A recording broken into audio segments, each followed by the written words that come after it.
This is Inside Out. Speaker.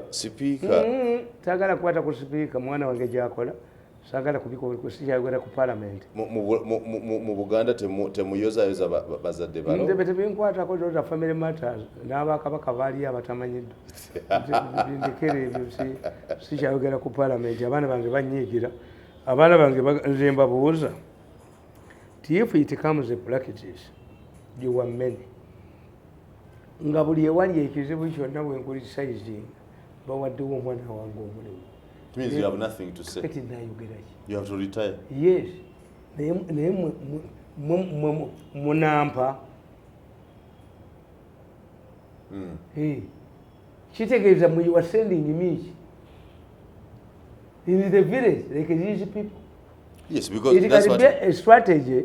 Tia Mirundi wabatu yagala akubogere ku omwana wenki. Omulimu. Didn't talk about what? Neze ebisibe ebikulu those are social gundi abantu okubanga mu mawuli ekimutamanyi. If you say tigundi azadde okujja kabalongo. Tigundi azadde omwana kitegeeza kitegeeza nti gwe obadde omanyi nti ali important. It's not in news. The president was accompanied by his wife. You were saying indirectly that it is in news because they don't normally travel together. Otherwise, it would not make. Who else should accompany the president if not his wife? Kakati if somebody has delivered, hey, whoever the kunsabira nategera konti oyino olubuto. Ebyo biri African gundi practices, rituals. But I don't want neyenze kyembuuza bangambye nti omukazi eyafulumidde mu kafaananyi ng'ameggana ebigosi nabbanja. Tonnakalabako? Hayi. Bwe kiba nga si nabbanja kitegeeza abamuwala n'abangi nnyo. Yabadde amegga nga nabbanja yennyini ali n'abavubuka ali mu kigwo. Ti nabbanja afulumiza ku social media si yeye. These people are malicious. In fact, let me tell you. Who could be malicing? Let me tell you. And bukya nabbanja ajja muheresa oli yayendwadde yabeerayo ne bamushumuliyeti. Abanywezezza. Two, Kandaga recommended Nabbanja n'Ogwanga bave ku bwa commissioner Museveni abawewo ku minister nga bamutawaanya. Kakati tudde Nabbanja yava ku bwa commissioner nga tayagala.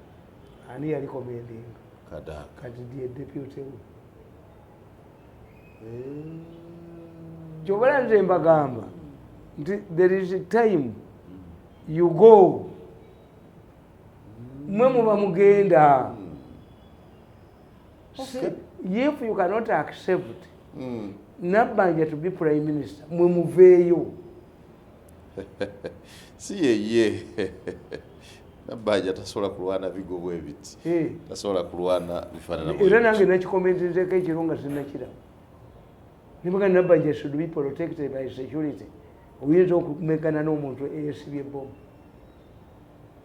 Kati ekyo kikutegeeza nti abamuliko baki. Nabbanja mu ministry ya health yalimu ne bamujooga. Okyabuli endwadde ziri mu ggwanga. Okujjako ono yalwala sickle cells yokka. Kati eddagala tulimalirako ono yalwala sickle cells. Ali mu ministry ya health. Mulimu yalwala sickle cells. Yatambulanga n'endwadde. Do you see any new disease? Mwe babbiranga. Era bano abasajja basooka goba lukwago ministry ya health. Naye akulu oba akulu akola kikunsi. Akulu yajoga abantu. Mu kifo ky'okuwa kibibira lwaki tanywa poison. Akulu yalidduse singa kati ali eyo gundi mu Sudan nga kuba bajja muvumbagira. Sooner or later, time is coming. Abajonzi bensi bakwatibweko. Era nze nabagambye from what bw'osoma katabo ke nkugamba nti from what I've gone through naye tuli abaana bange nga tebasoma naye nga mwenyabonyezebwa omuntu ogwo ne banne abeekwese sente ne bazimba n'azitwala ne bampa factory n'agitwala ne bampa kino n'akitwala ne recent bampa sente n'agenda nazo. Does byandala need incitement okunoonya akasajja kano akamukubako sitole aresi byandala mu New Vision. Kaligiri editoli yo kaligirira mu katogo ngwe mboka evuga. omusajja ali omugagga omuyitirivu ne mumwakola bone butwala oluguudo yandala yaggwawo yes naye nga babba oluguudo lekatale azunza mutwe ozunza mutwe. So Uganda is ripe for genocide. What's genocide? I can predict it, precise it. Nti abantu bemujoze bemuniddikinnagi in pursuance kuba mutemuwangulwa in pursuance of money. Family yange eweddewo naye nga nabakolera emyaka 14 nze nina mukukkiriza ndeke bizinesi yaabwe banimu bankanyuka enjafuwale bakole batya abaana bange bakana okusoma bakole ntiiziize nti because we want Mirundi to not to interfere. Kakati twogere naye lwaki mmwe muwangula nedda lwaki mmwe muwangula abaana baffe bamese abamwe bakapa they conduct themselves. Ekyakola abajankola obubi tebalina ddogo tekina ensonga nenkuliako nenkugula nenkujoga nenkugula nenkuliako nenkugula. That's their problem. Tebalina ddogo bakaliira nenkuliako nenkugula nenkujoga nenkugula nenkusiisa nenkugula nenkusiizako nenkugula nenkuteesa nenkugula nenkuyita nenkugula. Bani abalina eddogo? Ffe tulina eddogo Abaganda muloga. Tokole muntu kibi omwana n'omuzzukulu omusajja alaamiriza ti omwana n'omuzzukulu. That's what protected Buganda. You confirm ti Abaganda muloga. Which could have kept Buganda in peace. Nti everything tojoka abantu kubanga olina privileges y'influence nojoka buli muntu yenna n'omanyako n'omanyi ekikyo kyokka kye kirina okuyitamu abalala mbwa. Bosepizeeko the inside out ne Joseph Tamale Mirundi n'amalusu omuntu nakuwandulira eddoso olisasula. Lwaki tulina ebyobufuzi byaffe kati bifuuse byakuvumagana? There is no important issue. That's why the parliament will become a battlefield, because Museveni lured these people into another campaign as if he was retiring. Kakati muhozi nafuuka tukiyita decoy. Ne bamukuba abalemeredde is becoming stronger kubanga bakola ensobe y'amalayini. You can imagine maybe before Museveni. Yeah, seriously. Balinga abamusobola. I think Muhoozi was beaten in two sides. Akola? It's a change of tactics. Kubanga mwali mugamba ti Muhoozi alwana n'ekitaawo. Batango batadongo balwebamba. Kino kye yabakoze ku Jubilee celebration. Tadongo omuswisa yino. I have only one candidate aliwa. Niye abasajja bano basomera ki? 3 years ahead of who? When do you come active? When does your office become active? No, you're not omuntu nakusiriwaza nakutuusa butadongo kuba bali baga nti yogera ngoliire kukumye gwe n'osiriwala. Tadongo became a fool. I have only one candidate. Yotango do Tadongo ali campaigning. Where is the candidate? Nanuka oyo naye nanfa ng'omusajja abanukisa ali ogwo butasoma political science. How do you say political science about Tango Do is a professor of political science? What? Be a flat. Oyo tetumuyinayo. Musajja gwemanyi wa political science mukwaya. Oyo professor mukwaya. Waliwo n'omulala ngondi bamuyiza. Sabbiiti waliwo n'omulala ali. Makala. Naye ono taliimu. Tango Do taliimu. Kubanga look. Nti I have only one candidate. One candidate is there by election for the presidency. No. Naye omusajja n'omutwe gwe. Mukozi abakubye n'abamalawo. Nalusanja tugenda mu kooti kuwaabwe. Bwe Nalusanja oweza gyambizzi nga yafunyisiza embizzi eggwako n'ezaala endiga. Okitogedde muwanga Nalusanja emisana. Tegule entwe ye baagitegula. Omusajja bakubye n'abamalawo. Muwozi abakubye n'abateeka ku ttaka. Atya is working. And nkumulidde nabagamba nti the only intelligent woman was out who knew studied the situation well was ono Namyalo. Tagwako. Namyalo tagwako. Until bili abiri mumeka. Buli kiseera ayina kaleeta. Anti ye tagwako. Tawumula. Museveni yategeera. nti instead of creating a campaign team banzibe nga bulijjo bwe banziba kandeete Namyalo will be transformed into a campaign team. Ababadde bazibba bulijjo tebagenda zikwatako kibatategeera ku Museveni is experimenting with Namyalo. Do you also see nti akalulu ka 2026 Museveni kagenda mukalubiriza nnyo ate how nga bonna bawedde olw'abaana bano abaana bakambwe baliwa bayomba bavuma obusungu bungi abatuniyeddeko tuyinza kujja omusajja nga nze communicator noniyamu nokuba singa terimukozi singa sebaddukangako noniyamu Museveni nasirika bwati omusajja niya mu famire yange ageniyamu agimalawo abaana bange ne batuula ku mulembe gwa nze nina okukkiriza nti senayi akole bizinesi I've done it on my own. I've done it on my own. Ningo tanjoze nti obatutuuleko. No, siza kutuula na yizo kutulika. Let's get to the indicators of the 2020 elections. Wanga oli politicians njagala nnyo ebyobufuzi ebyo. Tewali. Tolabanga Museveni akalukagenda. Andi nkugambye baweddemu. Abako. Nti Bobi Wine asigadde kuyisa press conferences. Tewali muntu gwe muwanga kankubuulire. Tewali amanyi. Factors ziritamiriga kulonda kwa 2026. Nobody knows. Sure. America bayina kyebayita the October miracle. Balonda mu November. October miracle means that there can be a miracle either to elevate you or to undermine a candidate. In October? Just a month of the elections? Yes, erege basinga okutya. Nti Clinton kasaba ategeera nti yafuna information ku Tripoli ne balumba embassy ya Tripoli ya America yagwa.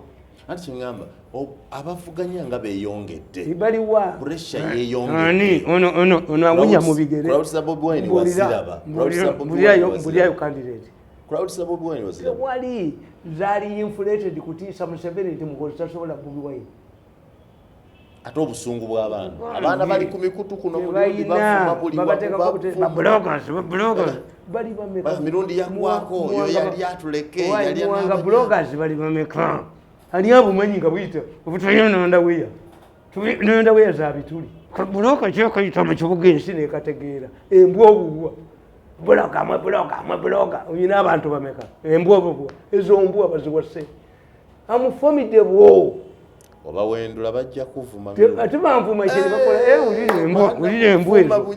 ulire embwa bwagala kuli ya musetu bufuna n'entu zaabo bwakanvuma gumu naye muyina bameka social media terimba Mirundi gwe wakafuna abantu bameka gwe totya NUP totya bwana wa NUP abaana bavuma Mirundi osolo batabala ate banvume ki osolo batabala banvume ki mbagambye nti mukapo bweni ekimasente oba bamupepeta bamupepete yagendayo kiro palovoko mintu bato onvume ki kati nti mutamiivu onovuma ki nti I'm not a degree holder anti eteeka liri bwe liti mukama waabwe tagambwako tayogerwako ayogere nti ezikimanyi mukalubongo yaga nti ezikimanyi mukuba butambi mwabi bebaba prevailing over nze tonneereegamu why nze tonneereegamu olaba nemeddwa nakuba emyaka 10 without the resources a man from how can a man who sleeps in his son defeat me is it where we sleep with the brain wali osulawo nawe wali gate man in London. I've never been a gate man privileged wealth tuli ono yali deputy at this ebyo temubiniya ku bantu temubiniyako abaana b'amini waliwo yali yayagadde ng'amini how can Museveni tame the current opposition teriyo yaggwawo tebareasoninga tebakumanya kintu anti ekole ki bayomba babawe ssente ekole ki opposition ekole ki abajja mu gavumenti ssente obanga mukalubongo yazikimanyi ne mukabobi Wine ate abalala temuli baba wa sente mu parliament bagagga Museveni yaleeta system etali nyangu kuwangula abasajja bagamba ku mukutu Mirundi alimba tebakimanga ssente akulietinga relevance yakyogere oba lubongoya njagala lubongoya akyogere nga mukube akatambi abaganda ignored you with contempt because bana akwogerako ojja kugejja mukuba abo baggwa abenali mu babatega nga miso weeri abenali mbasanyufu nnyo okubakuba kyebali baagala Misa ina baadayizi bayo. The intention of giving these women money was to embarrass their husbands. But bakitegeera. Bakigaana ekyo. Bayiga ebinyonyi ebyasamye ebirinda emmere. Wano mu Uganda temuli muntu ali principle okuva okujja ku nsi. Emyaka 10 ntajja kunyamu nimu. Ekintu akizizaayo. In spite of the power and the influence. Do you know how much money I spent? Abasawo naye kagubiru nagaana okwogera naye. Ajosa amaka gange n'akanyamu n'otwala ssente zange n'akola. I refuse to talk to them for 10 years. Genda olabe muzeeyi obwavu bukutu nali naye emyaka 10 as a political scientist now njogera ku natomera Amelia yantwala mbantu ababi yasoma ebyobufuzi gwe njogera naye PDM sente za PDM twali naye ngate bijja kukola sente zatuuse ku bantu nkubooleza abantu bewafa abambala bidigo bakutte ku kakadde k'ensimbi okugenda okusuubula PDM money has gone everywhere. Let me tell you, yes, kankubooleza open indicators. If the money, there is too much money in circulation, it is reflected in the inflation rate. Where is the inflation? 2, having money, we will source. Is Museveni expanding the prisons? They are just babona. Ekintu kyokka ky'ofuna kiri kimu ti omwana avomitinga tebamumma byakulya. Why? Avomitinga naye wabayo akakola ki? Akasigalayo. Nti mu biliyoni za Museveni zasaasaanya mujja kubaamu abakola kireka community time. Ti kwa community time waliwo abaagenda mu gunde bazirya ne bamulwana abaavaamu. That's what we look at it. How we look at it. Naye mu Uganda tewali kigenda kukyukako. In fact, for me, Moses is going to be more strong. When? No, I think it's off the 2026 radar. It is Museveni. Namyala has indicated clearly it is Museveni versus Museveni. Ayina challenges nyingi. Museveni ayina challenges nyingi. As an individual. Until emyaka 4. Yes. Your leadership abako. Emyaka 4. Ajja kutandika nga mu African Union nabo atumayo butumbi. Nga abakulembeze baayo bali awuto bamutunulanga omuntu ogundi owagundi ennyo kubanga bano baleeta abavubuka bato kakati gundi luto atajja kusangawo luto ajja kuba akoze eki emyaka gye nga giweddeko 10 baani bonna bano abagenzi bakaddiwa abagenzi bakola ki to me honestly Nariga is the president to start an orderly retirement. After 2026 or before 2026? When should we say? Abaana ali mu bajoze bangi. Nze kankubuli. Abaana bano bajoze abantu. Abaana bajoze ensi. Abaana abo bajoze buli muntu. Emani lekemi. Fulankolima. Fulankolima lw'abaana. Yes, your education. Tuba tuyiga n'ogenda mu ebyo. Ani atabadde yinjadi kwa abaana abo Museveni batagamba. Who is not injured? Anuga bata injured. If you have. Doesn't that indicate that the opposition to him is waiting? Because even within his party. A battle. Bama lokuniyamu nga balita sente bano bama lokuniyamu nokunyalamu future yonna ne bagitta. There is a time for dangling money. Bajja kuzirya. Abeena ali mbasingo be bali disgruntled okusinga opposition. Ko buli omwani yereddwako. Every person who has contributed to Museveni, bamunyeddeko ne bamunyalako. Family zaffe zisula zikaaba. Abatalina kye twabakola. Bintu ebyo. Laki tova ku bintu ebyo. Andi nkubuulire. You wrote a book on why we should forgive. Yes. But you keep invoking already memories. I'm not saying that these people will forgive like me. Yes, there are people who are languishing in the prison. Have you seen it? Encourage them to forgive. And have you seen this man's book? But when you were batia, nti omanye yabba oluguudo lw'ekatusi nakana akasajja nekakuba editoriyo nti byandala asirike n'obugalu byeribwako nti bwokagobanga ensi esirika. I'm telling you, gwolozaba nti abapalestina bonna bakamaasi lwaki bakamaasi be bakola ebyo bwe bajoogeddwa oba olya bayinza okanga bo bajoogeddwa nga tetusobola kigumiikiriza era bo bakamaasi basikowaliza ekintu kimu kyembagamba temwaboogera ne mugaa nti ADF yakubye abazungu babiri nga mu ministry tourism mulimu battle over finances mumuyamba to feel negative nze bamafia bawana mubamanyi kati ekintu tebakiryamu bakipamamu naye bakamaasi kye bakoze nabaga nti international tourist organizations they are headed by highly educated people. See, the Israelis were captives. How are they talking about the Hamas? How they were treated? A message to the Israelis that these people treated us, yeah, they may not be as bad as you communicate. You communicate. Public relations. Bagamba batukwata, right? Yeah. Yes. Nobody was raped. Batuleta ba doctors. Tubadde tunywa nabo bulungi underground gundi. Tubadde tukola ki? Kati eyo group. That's the message. That's the message. Kakati zino Ali Shahab. Zemulaba zino ADF. ADF is a combination of confusion. Nabano bagikozesa to kill people babagula. Eyina assassination squad. So you cannot tell. Nababuuza. One incident, they could see PS. Waliwo meeting emotoka zifulumye ebweru. Zifulumye. Bazipaakiriza. Omusajja najja. Baali balaka ku mission ki. Is it normal? Some drivers were hit while on their steering wheels. Ekyo kiri kinema okuinvestigate. Where were they going to park these vehicles outside?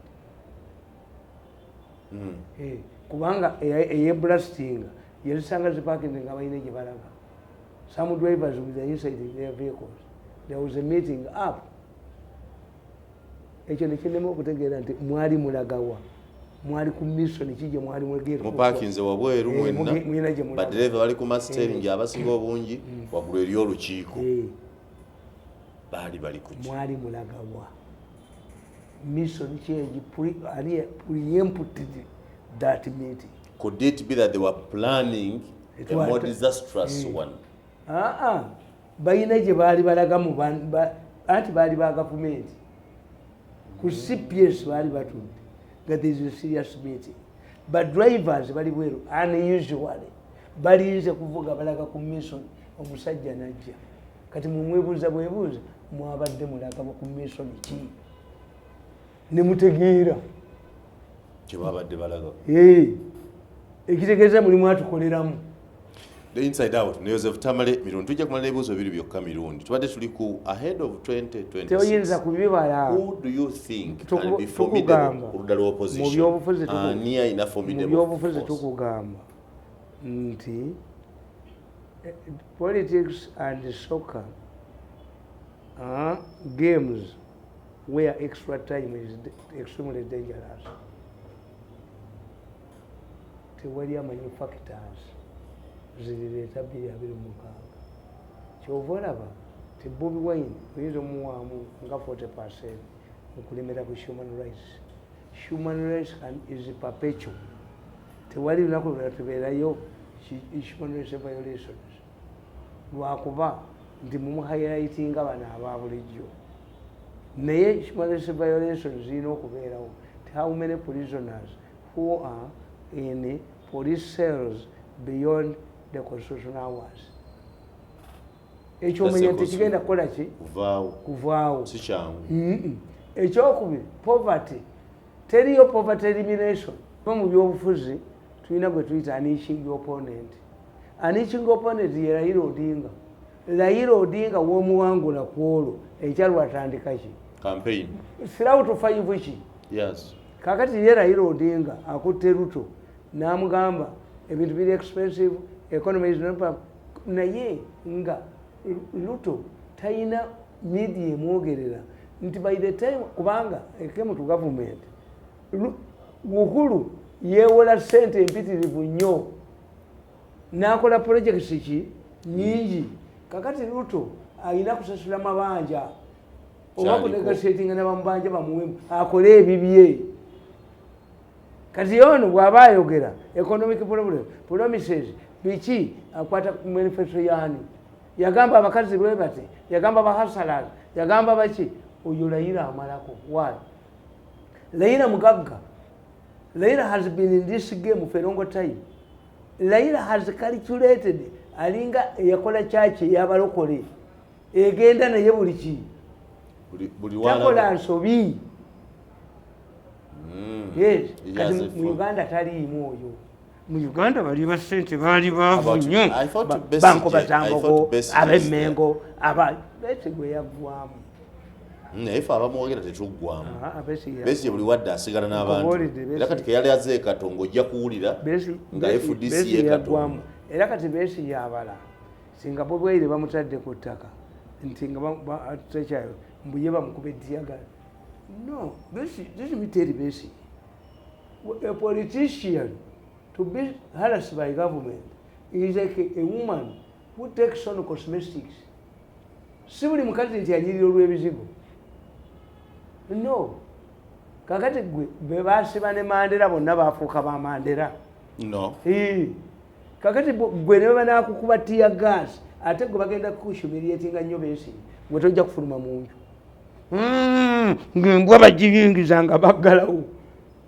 naye oba babakolerezu nga yakola okulaba Besigye ne Bobi Wine nani mugenda muzu ne musasula tewali asobola. Don't you think Besigye can remobilize now kubuulidde tayina and build ng'ekibiina kye kimulemye ekibiina kya Bobi Wine abaana bo babba emmere bw'okulira essomero naye Besigye yakulaata bamukubye nondolamafubi n'akatwe kamukubye n'amuteeka wali faawunda kakati obusungu abwo bakusalira mu katale yombesa kubo Besigye yaweddemu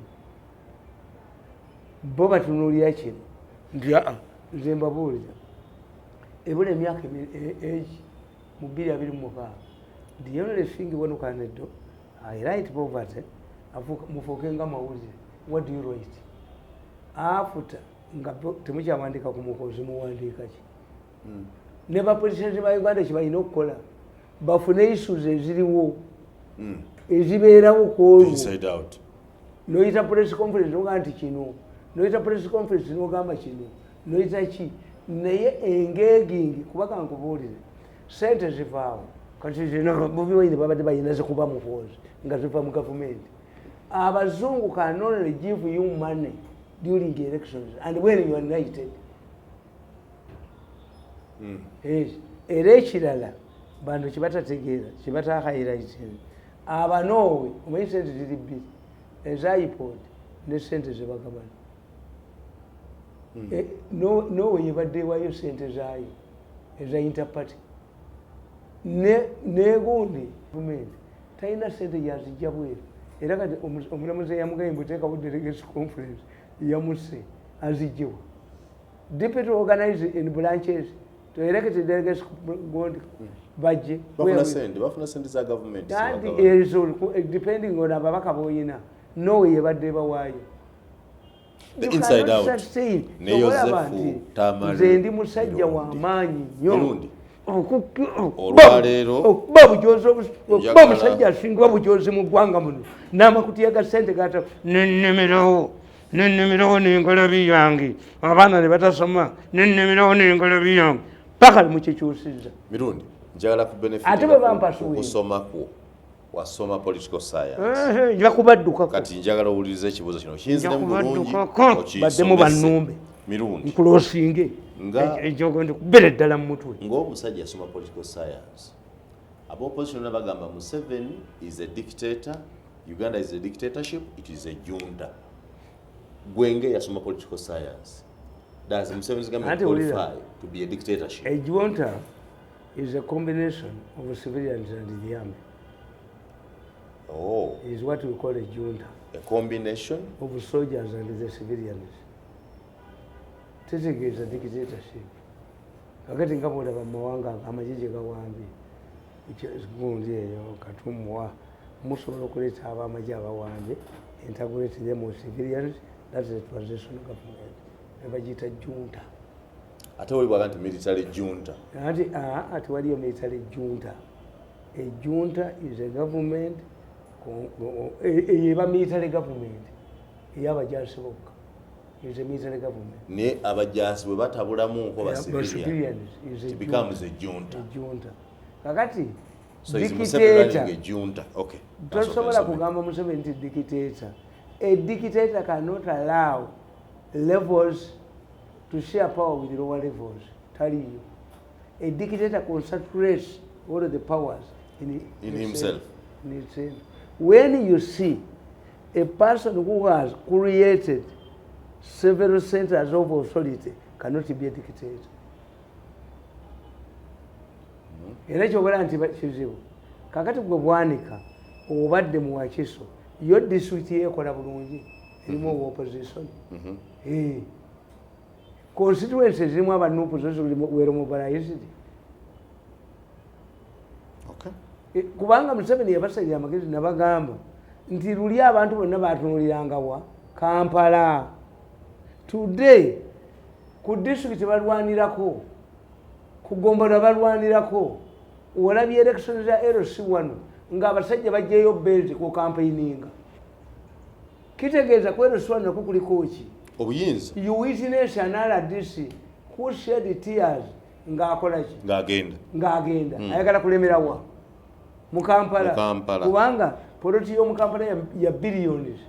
RDC n'engalabiye ate n'abeeri baali muganye baali mugobye ati kugambye ti RDC wamulabye atagala agenda n'abeeri baali mugobye yali akaabira poloti yali akaaba kumujja wano.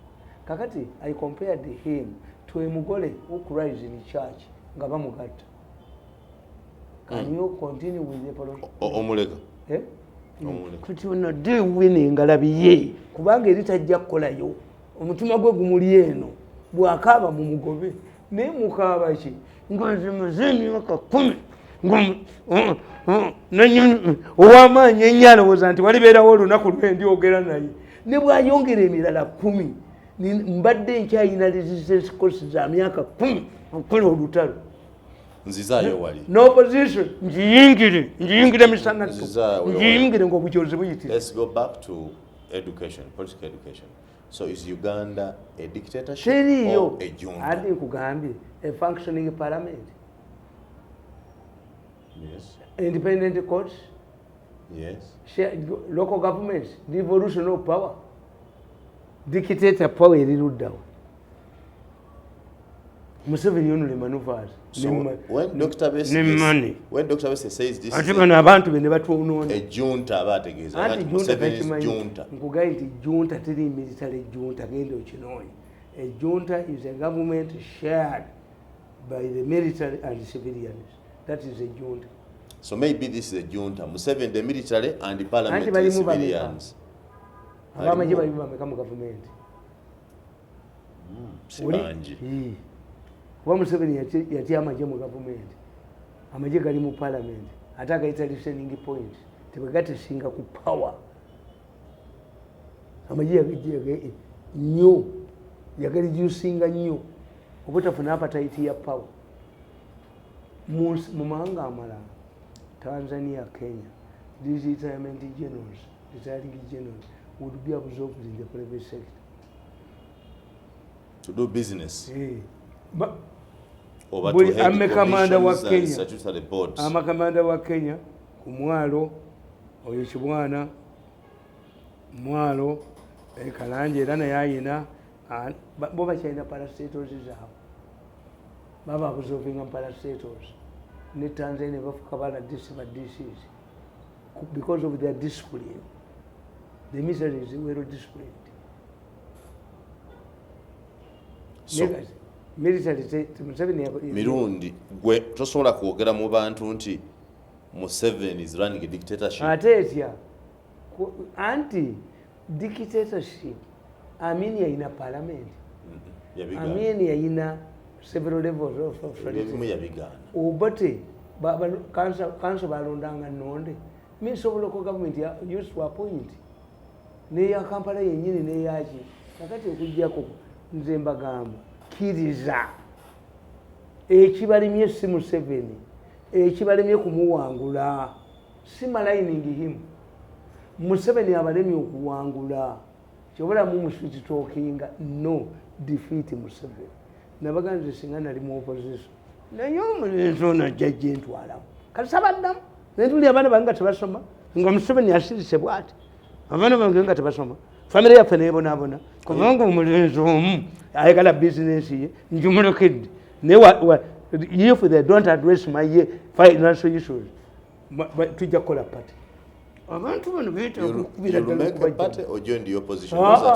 form our party tetuli basiru abajogeddwa abaneereddwako ennagisi kati tugiyite tutya Uganda bannagisi party ogenda otya kubanga abajogeddwa mulekedde bizinesi ye naddamu okunnumba amaka gange ne gabonaabona nga Museveni amutunuulidde bw'ati nti nze nnina okukkiriza abantu be banjooge bannimu bannyaalemu nti omulimu gwe bampa 1.57 nti mulimu ate abatalina guweerera omwana mu ssomero wakola ki nze nnina gutya nze nagwa mmeka nga waliwo aba 17 million nze bambuli kye bansinza aba 17 million system nedda gwe misana bwoti ekiro ovuma ogenda ovuma no that's my character sijja kujogebwa nti tulina strategy ya kumwavuwaza tulina omwavuwaza ajje nga afukamidde sijja kufukamidde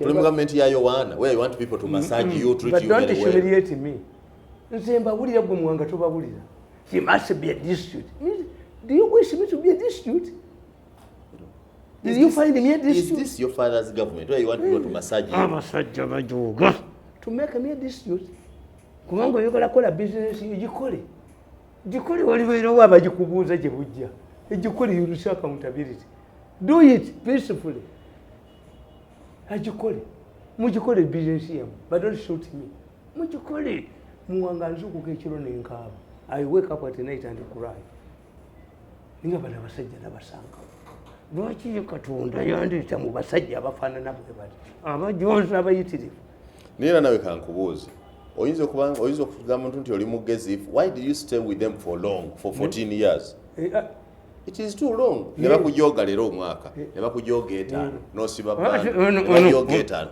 nosiba bando neba jogena obujozi buzafunye business ya organize nakataka kasali kukuyiya mukayiya bakanesimbamu bakadira bayekati bakatuka kekiseera nga kekogera kekako ako akakasajja ako era kekali kanzisi bizinesi yagundi awo singa bambuulira balenzi mmwe tulina bizinesi yaffe kiveeko naye kitogeza kunjoga kujoga makagambakibagamba kyoyogera kandi omutamiivu ajja buli omu ati omutamiivu nali njogera mbukampisa ikanejova mirundi ejo bapa nyondo mu mutwe nyondo nze njagala omuntu ajje ne humble I'm a diplomat it depends on how you come I'm a man who has never slapped my wife do you see me causing trouble naye kasitoniamu noniamu nolowooza nti ejja kunkozesa ekintu kumpaka tukubagana paka mambi nga bano bwe tukubaganya ate bagezi buli abawulirawo pulojekiti gye baagala okunkolera ngaakomawo ngaagirinyamu ngaakomawo he must go back to sijja kudda waffe baagala kukolererwa tuliddayo fembi naye alidde ewaabwe naye kyemukoledde kimumala if he is not appreciative of what I've done to him business yetambule addemu onoonye baddemu banondoole otokolya bomu etulika dudu akasajja kagenze n'abantu nze n'emyaka 67 bo bayina emeka who loses ani akyayina emingi ku nsi let them follow me oliketa okulya dudu nti akasajja kagenze n'abantu kukanyigiriza nnyo bakanyigiriza ekiyitiridde Mirundi osuubira okuyomba paka lw'olifa you want to go up to the last dawn you on as far as that's my weapon okuyomba is my defense is my weapon what if ngoyomba bakuyigina walinze yukola naye nga biba babikola gwova okwogerako akati nti we appreciate wayogera ku bintu ebyo nga tukati biri no yeah true that now there is a law kakati price elo cannot come in a virtual way, cannot kati come without. price yesigalidde tebajja zirya bokka price bagabane n'abantu famire bagabane n'eddwaliro nabo batwaleko naye tebakyasobola kuzirya bokka akitaddemu sente zifudde tekibatwadde emyaka 10 okuleeta etteeka kijja kubatwala emyaka 15 okuleeta price yaabyo ng'embooko etukuta olabe embooko budduka mu malwaliro nabagaye nti amalwaliro amadirisa mugajjemu emitayimbu abakazi ab'obubiina mubajjemu ku bwannaasi emisinde kubuuka high jump kuyingira inside out. This is Inside Out.